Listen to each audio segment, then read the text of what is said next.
நாட்டின் சில பகுதிகளில் கொலை சம்பவங்கள் சில பதிவாகியுள்ளன. ஓப்பநாயக்க பகுதியில் மனைவியை கொலை செய்த கணவர் தற்கொலை செய்து கொண்டுள்ளார். அவர்களுக்கு சொந்தமான வீட்டில் நேற்றிரவு இந்த சம்பவம் இடம்பெற்றுள்ளதாக போலீசார் குறிப்பிட்டுள்ளனர். 36 வயதான மனைவி மற்றும் 46 வயதான கணவர் ஆகியோரே சம்பவத்தில் உயிரிழந்துள்ளனர். குடும்ப தகராறு இந்த கொலை சம்பவம் இடம்பெற காரணம் என சந்தேகிக்கப்படுகின்றது. இதேவேளை புல்லட் கோவுப்பிட்டி உடுவ விகாரைக்கு முன்பாக கூரிய ஆயுதத்தால் குத்தி ஒருவர் கொலை செய்யப்பட்டுள்ளார். வாய் தர்க்கம் நீடித்தமை இந்த கொலைக்கு காரணம் என போலீசார் சந்தேகிக்கின்றனர். 46 வயதுடைய உடுவ தெத்துகல பகுதியை சேர்ந்த ஒருவரை இவ்வாறு கொலை செய்யப்பட்டுள்ளார். அத்துடன் சம்பவம் தொடர்பில் 46 வயதுடைய சந்தேக நபர் கைது செய்யப்பட்டுள்ளதுடன் இன்று அவர் நீதிமன்றத்தில் ஆஜர்படுத்தப்பட உள்ளார். மகவ கெட்டிலேவ பெம்முள்ள பகுதியில் ஒருவர் கூரிய ஆயுதத்தால் தாக்கப்பட்டு கொலை செய்யப்பட்டுள்ளார்.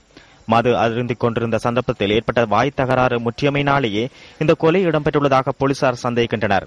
அமுனு கொலை பலல்ல பகுதியை சேர்ந்த 47 வயதுடைய ஒருவர் உயிரிழந்துள்ளதுடன் சம்பவம் தொடர்பில் சந்தேக நபர் ஒருவர் கைது செய்யப்பட்டுள்ளார்.